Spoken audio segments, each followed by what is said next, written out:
Achtung, jeder, der von euch solch eine Szene schon mal in seinem Tennismatch erlebt hat, der schreibt mir jetzt in die Comments.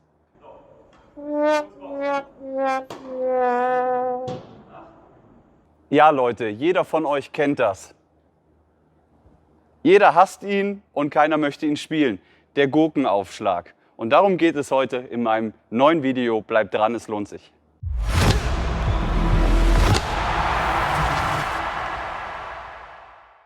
Hallo ihr Lieben, schön, dass ihr wieder dabei seid. Ich bin der Martin und ja, tatsächlich, ich stehe heute am Freitagmorgen um 9 Uhr mit einer Gurke in unserer Tennishalle. Freitagmorgen, und das liegt einfach daran, dass den Rest des Tages und am kommenden Samstag und am kommenden Sonntag so gut wie gar kein Platz mehr frei ist.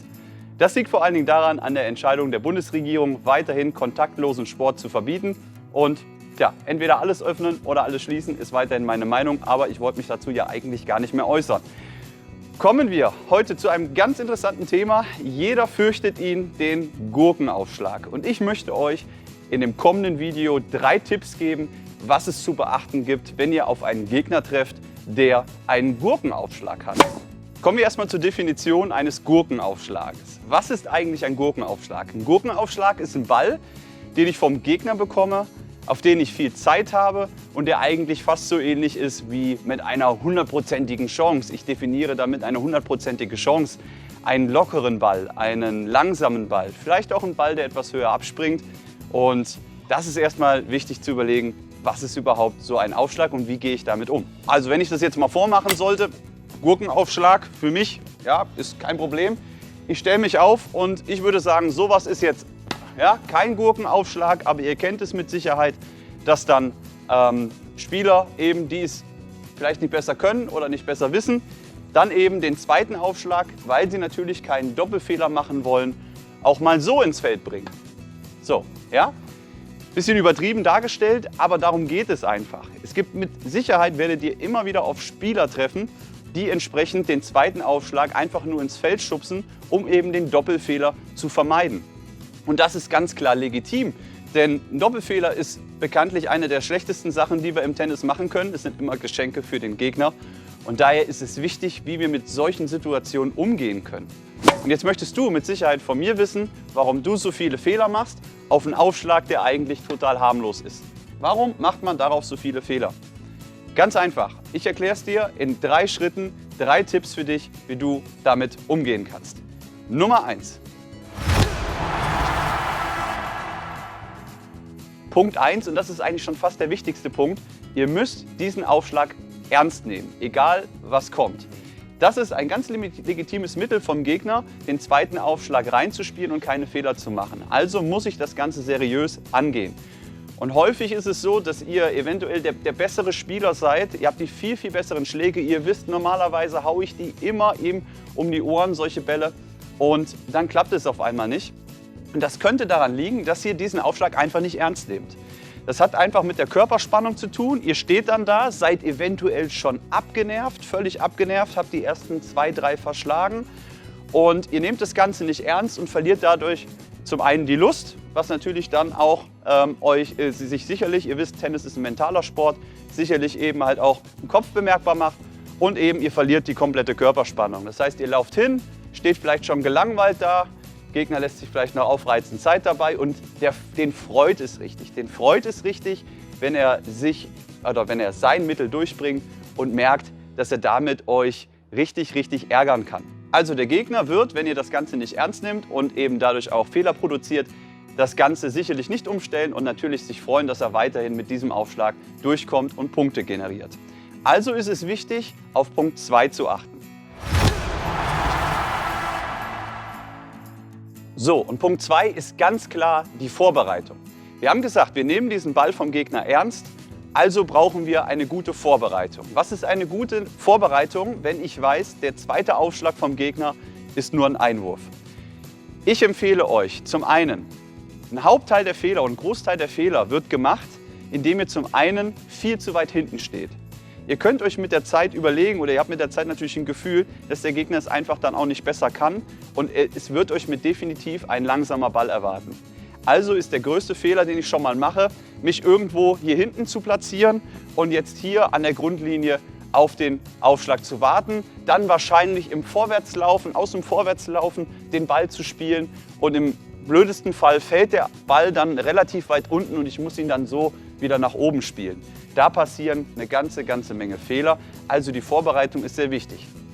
Wenn ich weiß, es erwartet mich ein kurzer Ball, stelle ich mich also nicht hinten an die Grundlinie, sondern ich warte schon im Feld, damit ich hier auf der einen Position jetzt natürlich dem Gegner signalisiere, zum einen, hey, jetzt pass auf, wenn du mir einen kurzen reineierst, dann werde ich dir das Ding um die Ohren hauen. Also ich bleibe im Feld, signalisiere damit dem Gegner Stärke.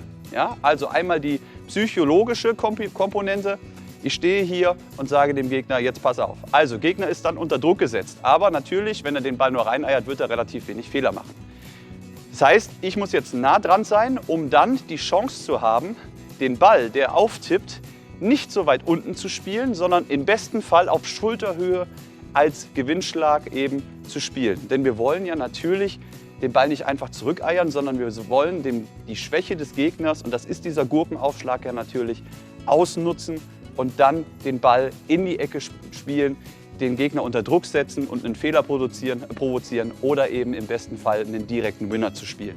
Zur Vorbereitung gehört mit Sicherheit eben halt auch, dass ich das Ganze, wie gesagt, ernst nehme und in Bewegung bin. Nicht stehen, nicht langsam hier so warten oder so weiter. Damit verliert ihr die Spannung. Ich würde euch auch, obwohl es vielleicht gar nicht notwendig ist für den Schlag an sich, empfehlen, wie bei einem schnellen Aufschlag auch, einen Split Step zu machen. Warum? Der Split Step aktiviert im Kopf, dass ihr jetzt bereit seid, dass es jetzt losgeht, dass ihr jetzt einen Ball erwartet. Und deswegen würde ich auch bei so einem Gurkenaufschlag mich hier hinstellen. Jetzt sehe ich, die Aufschlagbewegung vom Gegner geht los und ich mache einen Split Step hier an der Stelle. Und dann werde ich sehr wahrscheinlich mich gut stellen können, weil ich habe ja Zeit und werde gut den Ball schlagen können. So, und wenn ich den Ball schlagen möchte, dann geht es zu unserem Tipp oder zu meinem Tipp Nummer 3. Hier ist er. So, und Tipp Nummer 3 ist ganz klar, nutzt eure stärkere Seite. In 95–90% der Fällen werdet ihr auf der Vorhand stärker sein und euch auf der Vorhand besser fühlen. Der Gurkenaufschlag hat jetzt natürlich folgende Eigenschaft, er ist langsam und ihr habt Zeit. Und das solltet ihr nutzen und ihr solltet versuchen, eure Vorhand einzusetzen. Das heißt, selbst wenn ich einen Ball hier auf die Rückhand bekomme, ja, also ich stehe jetzt hier gerade im Aufschlagfeld, wollte ich noch mal kurz sagen, einen Ball auf die Rückhand bekomme, dann umlaufe ich den Ball und spiele mit meiner Vorhand. Ich mache damit zwar mein Feld auf, aber ihr müsst natürlich wissen, wenn meine Vorhand sicher kommt und ich den Schlag besser kann, dann nutzt ihn. Nutzt die Vorhand und dann könnt ihr entsprechend den Gegner ordentlich unter Druck setzen, sodass ihr entweder direkt schon den Punkt gewinnt oder eben einen Fehler produziert. Klar, ihr macht dann das Feld auf, das muss euch bewusst sein, aber ihr könnt das natürlich wieder rausholen über die Sicherheit, die ihr mit der Vorhand dann habt. Wenn euer besserer Schlag natürlich die Rückhand ist, könnt ihr das Ganze eben halt auch mit der Rückhand machen. Wichtig, nutzt euren besseren Schlag. Wenn ihr diese Tipps berücksichtigt habt, geht es natürlich ans Üben dieser Situation. Und hier möchte ich euch natürlich auch noch ein paar Praxisbeispiele zeigen, wie ihr das Ganze im Training umsetzen könnt.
So, habt ihr diese 3 Tipps beherzigt? Dann steht eurer erfolgreichen Antwort auf den Gurkenaufschlag nichts mehr im Wege. Man muss jetzt eine Sache natürlich noch wissen, das Gute an der Geschichte, wenn ihr wisst, wie ihr mit solchen Aufschlägen umgeht. Der Gegner wird natürlich merken, wenn ihr erfolgreich den Aufschlag von ihm beantwortet. Also wenn ihr es schafft, häufig direkte Punkte zu machen, wird der Gegner natürlich seinen zweiten Aufschlag oder seinen Aufschlag allgemein anpassen müssen. Das heißt, das Gute an der Geschichte ist, ihr könnt mit einem erfolgreichen, mit einer sicheren Antwort auf so einen harmlosen Aufschlag, könnt ihr Doppelfehler provozieren. Ja, das habe ich euch zum einen gezeigt in meinem Tipp Nummer 2, Vorbereitung, dass ihr Präsenz zeigt, schon im Feld steht. Aber natürlich wird der Gegner natürlich auch immer mehr gezwungen, den Aufschlag riskanter zu spielen, je häufiger ihr entsprechend erfolgreich seid mit eurer Antwort. Also üben, üben, üben, ganz wichtig, ernst nehmen, berücksichtigt meine Tipps und dann steht eurer erfolgreichen Antwort nichts mehr im Wege. Gute Nerven, wenn euch das Video gefällt, dann lasst mir ein Like da, abonniert meinen Kanal, drückt auf die Glocke und dann verpasst ihr kein Video mehr von mir. Ich würde mich über ein Feedback von euch freuen in der Comment-Section. Bis dahin und bye bye, bis zum nächsten Video, euer Martin.